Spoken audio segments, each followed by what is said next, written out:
पूरा digital arrest का जो गेम है वो डर का है। आप सो भी रहे हैं तो कैमरा ऑन करके सो। बीच में बहुत सारी खबरें हैं कि लोग को वीडियो कॉल आता है और उनका वीडियो बन जाता है उस आसपास के लोग में भी इसका हाथ होता है। Fake FIR, fake website link सब क्रिएट किए जाते हैं और डर फैलाने के लिए किसी तरीके से आप क्लिक करिए।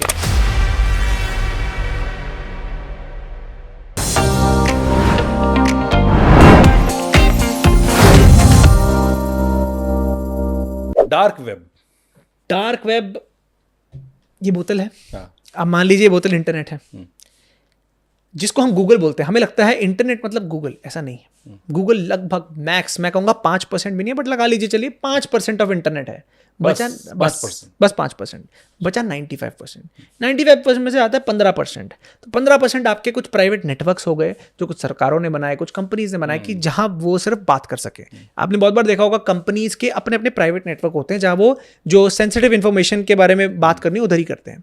जो 70% बचा है वो है आपका डार्क वेब। और जैसे नाम से ही डार्क, तो अंधेरी दुनिया है पूरी। यहाँ पे आप जो इलीगल एक्टिविटी बोले सब होता है यहाँ पे, सब कुछ। सेक्सटॉर्शन से लेके ड्रग सप्लाई से लेके किसी की सुपारी देनी उससे लेके आप पोर्नोग्राफिक चीजें शेयर करने से लेके आप एंटी नेशनल चीजें होने से लेके आप जो इलीगल एक्टिविटी नाम करिए सब कुछ डार्क वेब में होगा। और ऐसा क्यों होता है? पहला, डार्क वेब में सब अनोनिमस है। अनोनिमस का मतलब मैं आपको नहीं जानता, मुझे नहीं जानते, आपकी आइडेंटिटी अननोन है। दूसरा, कोई एविडेंस, कोई ट्रेस नहीं है। डार्क वेब पे किसी चीज़ का कोई एविडेंस नहीं है। अब जब ये दो चीज़ें एक जगह पर हों तो कोई तो कुछ, आप कुछ भी बोल सकते हो ना, आप कुछ भी बोल सकते हो, कुछ भी कर सकते हो। दो लोग एक दूसरे से बात कर रहे हैं, उन दोनों को ही नहीं पता दोनों क्या है ना, लेकिन नाम। उनका काम हो जाएगा जो वो कहेंगे। हाँ, सपोज अगर किसी को ड्रग्स मंगानी है तो वो डिमांड सप्लाई का गेम है ना। अगर मान लीजिए कोई डेटा बेच रहा है, 99.9% जब भी कोई हैक स्कैम होते हैं कंपनीज में कहीं पे भी, डार्क वेब पे बड़ा नॉर्मल है। वो कहेंगे आपको इतने, लेट्स से 2000 लोगों का डेटा इतने में मिल जाएगा, ये वो। दूसरा खरीदार है, खरीदार कहेगा मुझे दे दो ना। दूसरा पूछेगा आपने क्यों खरीदने, क्या बस ट्रांजैक्शन जी, पैसे इतने खटाए खत्म। और इससे आप आराम से एक्सेस भी नहीं कर सकते हैं। ऐसा नहीं आप गूगल पे डार्क वेब लिखेंगे। हाँ, मैं यही पूछने वाला था कि ये इसको एक्सेस कौन करता है और कैसे एक्सेस होता है, क्योंकि एक जो लेमैन है, आम आदमी है, उसको तो पता भी नहीं डार्क वेब क्या है। अगर मैं डार्क वेब की एकदम स्टार्टिंग में जाऊँ, डार्क वेब आया कहाँ से, तो यूएस ने डार्क वेब का इजाद किया था। क्यों? उन्होंने कहा ये एक ऐसी स्पेस बनाते हैं जहाँ हम बात कर सकें, प्राइवेट रहे हमारे बीच। अच्छा, ये अच्छा मकसद तो उनका अच्छा था कि जी हम बनाते हैं। अब धीरे धीरे हुआ क्या, जैसे ही बात बढ़ी, डार्क क्रिमिनल्स को पता लग गया डार्क वेब ऐसी दुनिया है जहाँ कोई पकड़ नहीं सकता, कुछ नहीं कर सकता। तो क्रिमिनल्स ने अपना अड्डा ही डार्क वेब को बना दिया। और इसको इस्तेमाल आप गूगल से नहीं कर सकते। इसके लिए एक स्पेशल ब्राउजर चाहिए होता है जिसको हम अनियन ब्राउजर बोलते हैं या टोर ब्राउजर बोलते हैं। अनियन ब्राउजर क्यों बोलते हैं? जैसे एक वो है अनियन है, ठीक है, अनियन की अलग अलग लेयर होती हैं। एक तो वैसे ही लेयर, अलग अलग लेयर तोड़कर आप बीच में जा सकते हैं जहाँ आपको कोई पकड़ नहीं सकता, इसलिए उसको अनियन ब्राउजर बोलते हैं।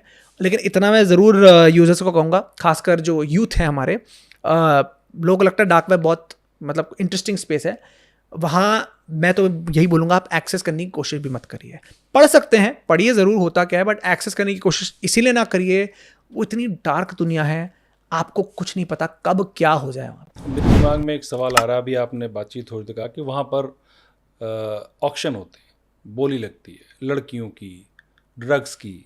तो अगर किसी ने बोली लगाई किसी लड़की के लिए, तो क्या वो लड़की वहाँ वो भेजते हैं, अवेलेबल रहती है, क्या होता है, ये सब कैसे होता है? मतलब ये देखिए, अगेन परमिटेशन कॉम्बिनेशन बहुत है। हाँ। ज़्यादातर लोग जब बोली लगती है, बोली वहाँ सप्लाई के लिए कम लगती है, सैडिस्टिक प्लेजर के लिए ज़्यादा लगती है। सैडिस्टिक प्लेजर का क्या मतलब है?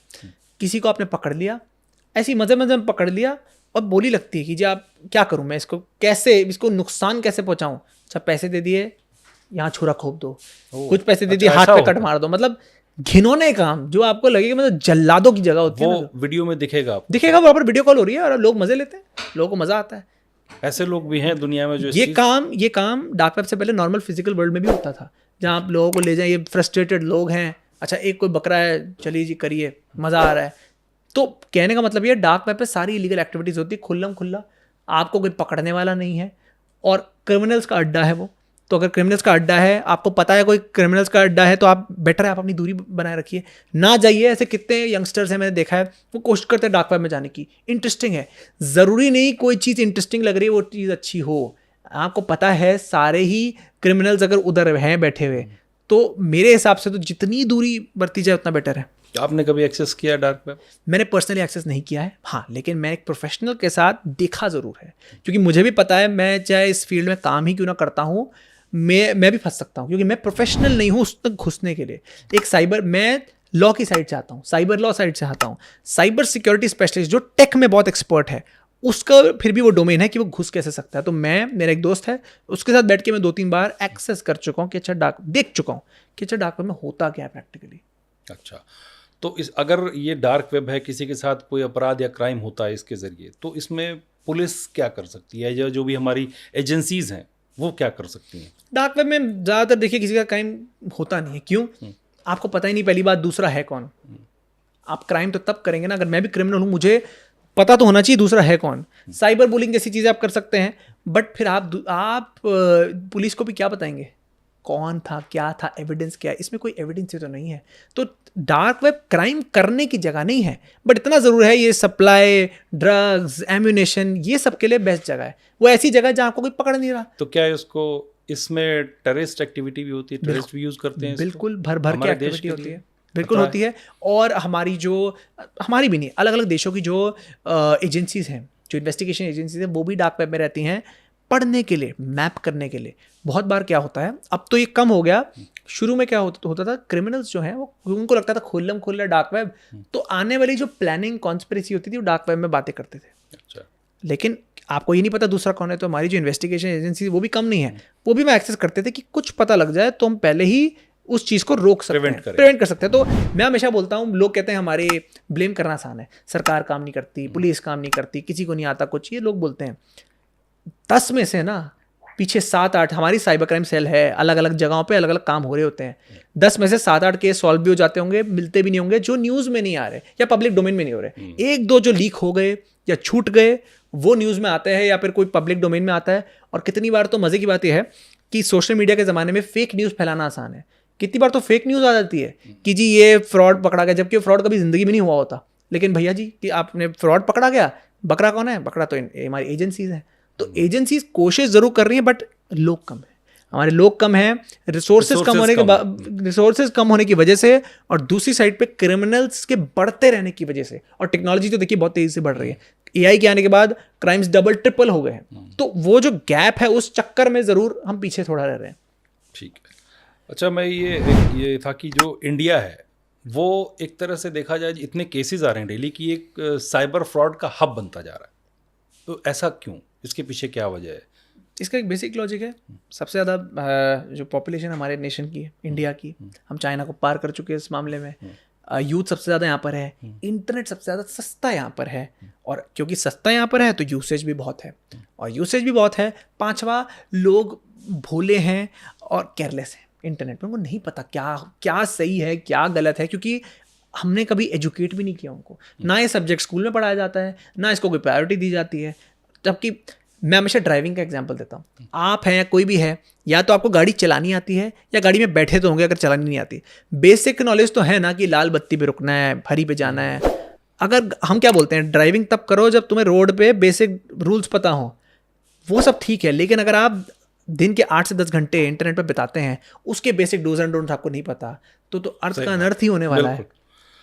क्या ऐसा भी होता है कि मैंने कोई स्कैन किया यूपीआई 20 रुपए के लिए और मेरे 20,000 रुपये उड़ गए, या मेरी डेटा कहीं चला गया? ऐसा बिल्कुल हो सकता है। कैसे? अगेन, हम लोग यूपीआई केसेस में अगर मैं स्पेसिफिकली बात करूं, बहुत लोग उस पर फोकस करते हैं, but cyber crime her time अपने ट्रेसेस छोड़ता है। कभी भी कोई क्राइम हुआ होगा ना, मैं हमेशा कि जिसके साथ भी क्राइम होता है मैं पूछता हूँ उससे, लास्ट 5 दिन में, हफ्ते में कहीं रैंडम वेबसाइट पे गए थे, कहीं रैंडम लिंक क्लिक किया था, क्योंकि हम कनेक्ट नहीं करते डॉट्स को। वो आपने लिंक 3-4 दिन पहले क्लिक किया होगा और आपको लग रहा है आज यूपीआई के चक्कर में उड़ गए। ऐसा होता है। ये ज़रूरी नहीं है हर चीज़ यूपीआई या क्यूआर से होती है, क्यूआर से होती है। अगर आपके क्यूआर की फ़ोटो मेरे पास है, मैं उस फोटो में, और ऐसे रियल लाइफ केसेस होते हैं, अगर मेरे पास किसी की क्यूआर की फ़ोटो है, और बहुत बार क्या होता है दुकान वाले ना क्यूआर लगा के रखते हैं बाहर, जो कि बहुत नॉर्मल प्रैक्टिस है, सभी लगा के रखते हैं क्यूआर की। अगर मैंने फोटो, ये नोटबंदी और कोविड के बाद तो बहुत ज़्यादा हो गया।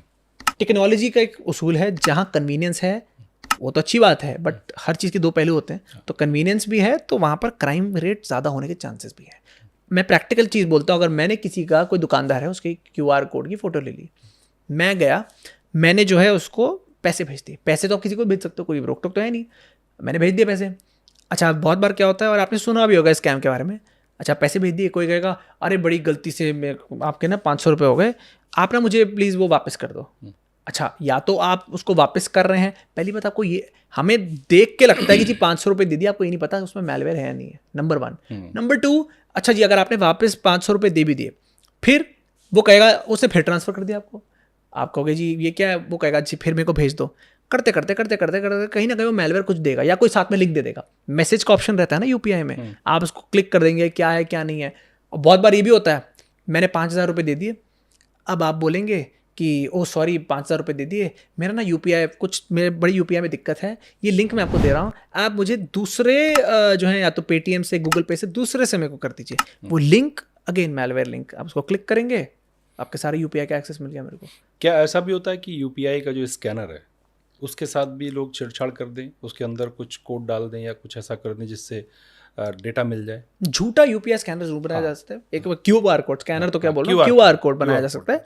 अगर मैंने झूठा ही डाला, आप इसको स्कैन कर दीजिए, आपको जो सामने इंटरनेट पे आपको जो सामने कुछ भी दिखता है ना, कोई फाइल दिखती है नॉर्मल वर्ड डॉक्यूमेंट, उसके पीछे बहुत सारी इंक्रिप्टेड चीज़ें हैं। 1010 की एक लैंग्वेज होती है कंप्यूटर्स की।